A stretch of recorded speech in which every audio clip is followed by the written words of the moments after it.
আসসালামু আলাইকুম। আমরা আজকে চ্যাপ্টার 5 সি নিয়ে আলোচনা করতেছি। আজকে আমরা যে অঙ্কটি নিয়ে আলোচনা করব এটি হচ্ছে যে ভিত্তি রিলেটেড একটা গাণিতিক টার্ম। এই অঙ্কটা আমাদের প্রমাণ করতে হবে। এই অঙ্কটিতে বলা আছে যে দেখাও যে এত মানে একটা ভেক্টরের সেট দেওয়া আছে, এই ভেক্টরের সেটটি আর কিউবের ভিত্তি। তাহলে এখানে বলা আছে কি দেখাও যে এত মানে এটা একটা আমার সেট দেওয়া আছে, এই সেটটা ভেক্টরের সেটটি আর কিউবের ভিত্তি। তাহলে আমরা এখানে প্রথমে আছে আর কিউব। তাহলে আমরা একটু আর কিউব মানে কি সেটা জানি, যে আর কিউব মানে হচ্ছে বাস্তব জগতের সকল ত্রিমাত্রিক বিন্দু সেট, অর্থাৎ এখানে আমাদের সেটটার উপাদান হবে তিনটা। তাহলে এই যে এই অংশটুকু একটা উপাদান, এই অংশটুকু একটা উপাদান এবং এই অংশটুকু একটা উপাদান। তাহলে আমরা উপাদান পেলাম তিনটা, একটা দুইটা তিনটা, ঠিক আছে। এরপরে আমাদের বলছে যে এই ভেক্টরের সেটটি আর কিউবের ভিত্তি। তাহলে আমরা যখন ভিত্তি এর কাকে বলে বা ভিত্তি এর ডেফিনেশনটা আমরা যখন আলোচনা করছি তখন সেখানে আমরা বলছিলাম যে একটা ভেক্টরের সেটকে কখন ভিত্তি বলা হবে, যদি আমরা দুইটা জিনিস সেখান থেকে প্রমাণ করব। এক নাম্বার যে এই ভেক্টরের সেটটা একটা সীজক হতে হবে, এই ভেক্টরের সেটটা যদি একটা সীজক হয়, এবং দুই নাম্বার যদি আমাদের যে ভেক্টরের সেটটা দেওয়া আছে এই ভেক্টরের সেটটা যদি যোগাশ্রয়ী অনির্ভরশীল হয়। তাহলে আমি দুইটা কন্ডিশন বললাম, একটা হবে কি যে আমাদের ভেক্টরের যে সেটটা আছে এই সেটটা হবে একটা যোগাশ্রয়ী অনির্ভরশীল এক নাম্বার, আর দুই নাম্বার হবে এই ভেক্টরের সেটটা একটা সীজক প্রমাণ করতে হবে। তাহলে আমরা যদি এই দুইটা বিষয় প্রমাণ করতে পারি তাহলে আমরা বলতে পারবো যে এই সেটটি আর কিউবের ভিত্তি। আমি আবারও বলতেছি, তাহলে এই অঙ্কটিকে যদি আমরা যে বলা আছে যে দেখাও যে এত ভেক্টরের সেটটি আর কিউবের ভিত্তি, তাহলে এই ভিত্তি যদি আমি প্রমাণ করতে যাই বা আমরা যদি একে প্রমাণ করতে যাই তাহলে আমাদের দুইটি বিষয় প্রমাণ করতে হবে। যে এক নম্বরে প্রমাণ করতে হবে, আমাদের দেখাইতে হবে যে এই ভেক্টরের সেটটি, এই ভেক্টরের সেটটি যোগাশ্রয়ী অনির্ভরশীল কিনা। তাহলে আমরা প্রথমে দেখাবো যে এই ভেক্টরের সেটটি কি হবে, যোগাশ্রয়ী অনির্ভরশীল হয়, এবং দুই নাম্বার হচ্ছে যে এটা একটা সীজক হবে, এটা একটা কি সীজক হবে, অর্থাৎ এ ফিল্ডের ভি জগতের একটা সীজক হতে হবে। তাহলে আমরা কি বললাম যে আমি আবারও বলতেছি যে এটিকে যদি আমরা একটা ভিত্তি প্রমাণ করতে যাই তাহলে আমাদের দুটি প্রথমে কাজ করতে হবে। প্রথম কাজটা হবে যে আমাদের এই ভেক্টরের সেটে যোগাশ্রয়ী অনির্ভরশীল প্রমাণ করতে হবে। দুই নাম্বার যে এটি একটা সীজক, মানে কি এই ভেক্টরের সেটটা একটা সীজক হবে, ত্রিমাত্রিক জগতের একটা সীজক হবে, সেটি আমাদের প্রমাণ করতে হবে।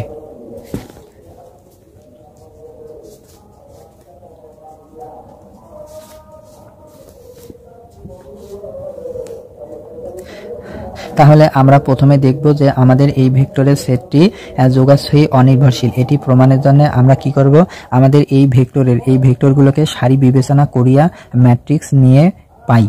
আমরা এখন এই ম্যাট্রিক্সটার দিকে যদি একটু ভালোভাবে লক্ষ্য করি, যে এটি হচ্ছে আমাদের সারি ইসালন ম্যাট্রিক্স, এটি হচ্ছে কি আমাদের সারি ইসালন ম্যাট্রিক্স, এবং এর কোনো শূন্য সারি নাই, অর্থাৎ এমন একটা সারি নাই যে সারিতে আমাদের প্রত্যেকটা উপাদানে শূন্য আছে। তাহলে আমরা এখানে এই ম্যাট্রিক্সটা থেকে কি দেখতে পাই যে ইহা সারি ইসালন ম্যাট্রিক্স এবং কোনো শূন্য সারি নাই, সুতরাং ভেক্টরগুলো যোগাশ্রয়ী অনির্ভরশীল। তাহলে আমরা কি বললাম যে আমরা প্রথমে প্রদত্ত ভেক্টরগুলোকে সারি বিবেচনা করিয়ে ম্যাট্রিক্স নিয়ে পাই। তাহলে এই সারিগুলা ভেক্টরগুলোকে আমরা ম্যাট্রিক্স আকারে লিখলাম। এরপরে এখান থেকে যদি আমি একটু খুব ভালোভাবে দেখি তাহলে আমরা দেখতে পাবো যে ইহা একটা সারি ইসালন ম্যাট্রিক্স। কারণ কি, কারণ হচ্ছে আমাদের এই যে এইটা আছে আমাদের মুখ্য কর্ণ। তাহলে এই মুখ্য কর্ণের নিচের ভুক্তিগুলো আমাদের শূন্য আছে, যেহেতু মুখ্য কর্ণের নিচের ভুক্তিগুলো শূন্য আছে বা উপাদানগুলো শূন্য আছে, তাই আমরা বলবো ইহা সারি ইসালন ম্যাট্রিক্স এবং কোনো শূন্য সারি নাই, সুতরাং ভেক্টরগুলো যোগাশ্রয়ী অনির্ভরশীল। তাহলে ভিত্তি প্রমাণে যে আমাদের প্রথম নিয়মটা ছিল যে এই ভেক্টরের সেটগুলো যে ছিল এই সেটগুলো যোগাশ্রয়ী অনির্ভরশীল, এটি আমরা প্রমাণ করলাম। এখন আমাদের দ্বিতীয় যে প্রমাণটা ছিল, যে দ্বিতীয় প্রমাণটা আছে, আমরা এখন দেখাবো যে আমাদের এই সেটটা যে আছে এই সেটটা একটি আর কিউব এর একটি সীজক। যে এই সেটটি কি হবে, এই সেটটি একটি আর কিউব এর একটি সীজক হবে, সেটি এখন আমাদের প্রমাণ করতে হবে। আমরা যদি এই সেটটি, আমাদের যে এই সেটটা দেওয়া আছে এই সেটটা যদি আমাদের আর কিউব এর একটি সীজক আমরা প্রমাণ করতে পারি তাহলে আমাদের দুইটি প্রমাণ হলো। যে প্রথম প্রমাণটা হলো আমরা দেখালাম যে আমাদের এই ভেক্টরগুলো যোগাশ্রয়ী অনির্ভরশীল, তাহলে প্রথম সত্য মিলল। এরপরের সত্য হলো আমাদের যে আমাদের এইখানে যে সেটটা আছে এই সেটটা একটা আর কিউবের সীজক। যদি আমরা এটা দেখাতে পারি, আমরা দেখাতে পারি যদি এই সেটটা আর কিউবের একটা সিজক, তাহলে আমরা বলতে পারবো যে এই সেটটা ভেক্টরের সেটটি আর কিউবের ভিত্তি। কারণ হলো আমাদের দুইটা মিলছে, দুইটা প্রমাণে আমরা দেখাইছি। একটা প্রমাণ হলো ভেক্টরগুলো যোগাশ্রয়ী অনির্ভরশীল, আর একটা প্রমাণ হলো আর কিউব এর একটি সিজক আছে এই সেটটা। তাহলে আমাদের এই দুইটা কন্ডিশন বা সত্য মিল হওয়ার কারণে আমরা বলবো কি এই ভেক্টরের সেটটি আর কিউবের একটি ভিত্তি। তাহলে এই ভেক্টরের সেটটি আর কিউবের একটি ভিত্তি। তাহলে আমরা এখন যদি এটিকে একটি সিজক প্রমাণ করতে যাই, তাহলে আমাদের প্রথমে ধরে নিতে হবে যে আমরা প্রথমে ধরি নিলাম যে ধরি ABC সমান। তাহলে আমরা কি করব যে আমরা ABC সমান, তাহলে আমরা একটা স্কেলার নিব, XYZ নামে তিনটা স্কেলার নেব। এই তিনটা স্কেলারের সাথে একবার এক গুণ দেব, একবার এক দিব, একবার এক দিব, অর্থাৎ x এর সাথে গুণ দেব আমি কি 1 0 0 প্লাস, এরপরে y এর সাথে এটা গুণ দেব y ইন্টু 0 1 0 প্লাস, এরপর z এর সাথে আমি এটা গুণ দেব z ইন্টু 0 0 1। এই যে আমি যে এগুলা লিখলাম যে আমাদের এখানে XYZ হচ্ছে স্কেলার, এবং এখানে আমরা এখন কি লিখে দেব যে XYZ স্কেলার। আর আমাদের for all ABC belongs to R cube, তাহলে আমি এটি লিখে দেবো। এখানে আর কিউবের তিনটা উপাদান হচ্ছে ABC, মানে বাস্তব জগতের সকল ত্রিমাত্রিক বিন্দু সেট আছে ABC। এখন আমরা কি করব যে আমরা এখন এখানে x দিয়ে এটা গুণ দেব, y দিয়ে এটা গুণ দেব, z দিয়ে এটা গুণ দেব, বা ABC সমান। তাহলে আমরা যদি x দিয়ে গুণ দিই তাহলে এটা এইখানে হয় x ইন্টু 1, মানে x দিয়ে 0 গুণ দিলে 0, x দিয়ে 0 গুণ দিলে 0 প্লাস, এবার আমি y দিয়ে গুণ দেব, তাহলে y এর সাথে 0 গুণ দিলে 0, y এর সাথে 1 কে গুণ দিলে y, আর y এর সাথে 0 গুণ দিলে 0 প্লাস। এখন আমি z দিয়ে গুণ দেব, তাহলে z এর সাথে 0 গুণ করলে 0, z এর সাথে 0 গুণ করলে 0, z এর সাথে 1 গুণ করলে হবে z। তাহলে আমরা গুণ আকারে দিলাম। এখন আমরা কি করব যে আমরা প্রতিটা উপাদানের প্রথমটা করে নিব, অর্থাৎ আমার এখানে আছে x 0 0, এই তিনটা যোগ আকারে লিখবো x 0 0, এরপরে লিখবো এখানে আছে 0, এখানে y, এখানে 0, তাহলে 0 প্লাস y প্লাস 0। এরপরে আমরা তৃতীয় উপাদানগুলো যোগ করে লিখবো, এখানে আছে 0 0 প্লাস, এরপরে আমাদের এখানে আছে কত 0 প্লাস, এখানে আছে z, বা তাহলে আমরা এখন এখানে লিখি ABC সমান। তাহলে এখন আমরা এখানে কি পেলাম, এখানে x যোগ করলে হয় x, এখানে যোগ করলে হয় y, আর এখানে যোগ করলে হয় z। তাহলে এখন আমরা যদি দুইটা সমতা করি, তাহলে সমতা করলে আমরা কি পাবো, যে আমরা পাবো হলো যে x এর মান পাবো হলো a, y এর মান পাবো হলো b, আর z পাবো হলো c। তাহলে আমরা XYZ এর মান কি পেলাম ABC। তাহলে x এর মান, y এর মান এবং z এর মান আমরা এখন এইখানে বসাবো। তাহলে আমরা XYZ এর মান এইখানে বসাবো।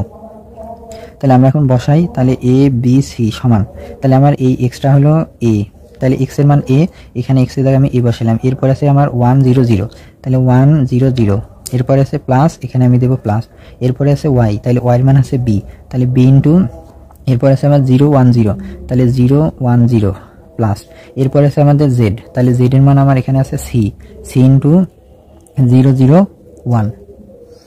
আর এখানে আছে আমাদের for all ABC belongs to R cube. তাহলে আমরা যদি এই অংশটুকু একটু দেখি যে এখানে আছে ABC, মানে বাস্তব জগতের সকল ত্রিমাত্রিক বিন্দুর সেট আছে ABC। তাহলে এই ABC কে আমরা লিখতে পারি হলো আর কিউব সমান। আর আমাদের এই পুরো অংশটুকুকে আমরা সিজক আকারে লিখতে পারি, অর্থাৎ সিজকের ডেফিনেশন অনুযায়ী আমরা লিখতে পারি LS।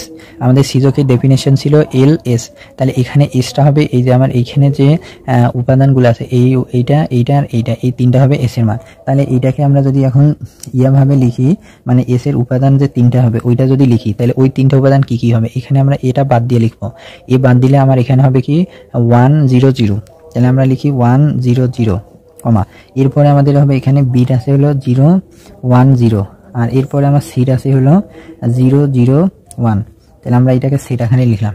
এখন আমি কি করলাম যে আমরা যে এই লাইনটা পাইলাম, এই লাইনটা থেকে আমরা বলতে পারি যে এই উপাদানগুলো হচ্ছে কি একটা আমার আর কিউব এর একটি সিজক। তাহলে এই লাইনটার অর্থ হচ্ছে কি, এই লাইনটার অর্থ হচ্ছে যে এই সেটের যে উপাদানগুলো আছে, এই ভেক্টর বা এই সেটের ভেক্টরের উপাদানগুলো আছে আর কিউবের একটা সিজক। তার মানে আমরা এখন বলতে পারবো কি যে আর কিউবের সিজক হলো এটা। আবার আমরা প্রথম অংশে প্রমাণ করলাম হলো ভেক্টরগুলো যোগাশ্রয়ী অনির্ভরশীল। তাহলে আমরা এই দুই সিদ্ধান্ত থেকে বলতে পারবো যে সুতরাং আমাদের ভেক্টরের সেটটি একটি আর কিউবের ভিত্তি। আর আপনাদের এইখানে একটু সমস্যা হইতে পারে, যে এই সমস্যাটুকু আমি আরও একবার আলোচনা করতেছি, যে আমরা প্রথমে ধরি ABC। এখানে ABC কেন ধরলাম, কারণ এখানে আমাদের আর কিউব আছে, এই আর কিউব থাকার কারণে আমি ABC ধরলাম। এরপরে আমরা কি করব, একটা স্কেলার নেব, ওই স্কেলারের সাথে আমরা সেটের প্রথম উপাদানটা গুণ লিখবো, এরপর প্লাস দিব, ওয়াইয়ের সাথে সেটের দ্বিতীয় উপাদান গুণ লিখবো, প্লাস জেডের সাথে সেটের তৃতীয় উপাদান। এরপর আমরা এক্স দিয়ে এখানে গুণ দেবো, ওয়াই দিয়ে এখানে গুণ, জেড দিয়ে এখানে, এই যে গুণ করি আমাদের এইটা পাইলাম। এরপরের কাজ হবে আমাদের প্রথমের উপাদানগুলো একখানে লিখবো, দ্বিতীয় উপাদানগুলো একখানে যোগ আকারে লিখবো, তৃতীয় উপাদানগুলো একখানে যোগ আকারে লিখবো। এরপর সেখান থেকে আমরা যে এক্স ওয়াই জেড এর মান বের করবো। কেন বের করবো, কারণ আমাদের এইখানে আমরা এক্স ওয়াই জেড নামে চলকগুলো ধরছি, ওই চলকগুলোর মান যদি আমরা বসাই তাহলে আমরা এখান থেকে পাবো কি, এই ABC সমান এখানেও আমাদের ABC যুক্ত সমীকরণ হবে, মানে এখানেও ABC এখানেও ABC হয়ে যাবে। এরপর আমরা বলতে পারবো যে এইখানে যে AB ছিল, এই ABC হলো আর কিউব, আর আমাদের এই অংশটুকু হলো আমরা সীজকের সংজ্ঞা অনুযায়ী এই অংশটুকু লিখলাম। এখন আমরা এইখান থেকে দুইটা বিষয় প্রমাণ করলাম, যে প্রথম অংশে আমরা দেখাইলাম যে ভেক্টরগুলো যোগাশ্রয়ী অনির্ভরশীল, এবং দ্বিতীয় অংশে কি দেখাইলাম, যে এই ভেক্টরের সেটগুলো আমাদের একটা সীজক। তাহলে আমরা এখন কি পেলাম, যে আমরা পাইলাম হলো যে 100,010,001, এই যে আমরা যে এই সেটটা পাইলাম, অর্থাৎ এই যে এইখানে যে সেটটা আমাদের প্রশ্নে আছে, যে এই সেটটাকে আমরা কি লিখবো, এত সেটটি আর কিউব এর একটি ভিত্তি। তাহলে এটি ছিল আমাদের প্রমাণ। তাহলে আমরা লাস্ট লাইনে কি লিখলাম, যে যেহেতু আমরা এখানে দেখাইলাম যে আর কিউবটা এল এর একটা সীজক, বা এখানে এই আর কিউবকে আমরা সীজক আকারে লিখলাম, এই সেটটা, এই মানে এই ভেক্টরের সেটকে আমরা সীজক আকারে লিখলাম। সুতরাং আমরা বলতে পারলাম কি, যে সুতরাং যে আমাদের এইখানে যে সেটটা ছিল, এত ভেক্টরের সেটটি, এখানে লিখি দেই একটু ভেক্টরের, যেহেতু আমরা ভেক্টর নিয়ে আলোচনা করতেছি, এত ভেক্টরের সেটটি আর কিউব এর একটি ভিত্তি। আপনারা এই প্রশ্নটি ভালোভাবে দেখবেন, এই ভিডিও ক্লাসটি একবার দুইবার করে দেখবেন। দেখানোর পরে যদি কোথাও বুঝতে কোনো অসুবিধা হয় তাহলে অবশ্যই আমার ইনবক্সে মেসেজ দিয়ে জানাবেন।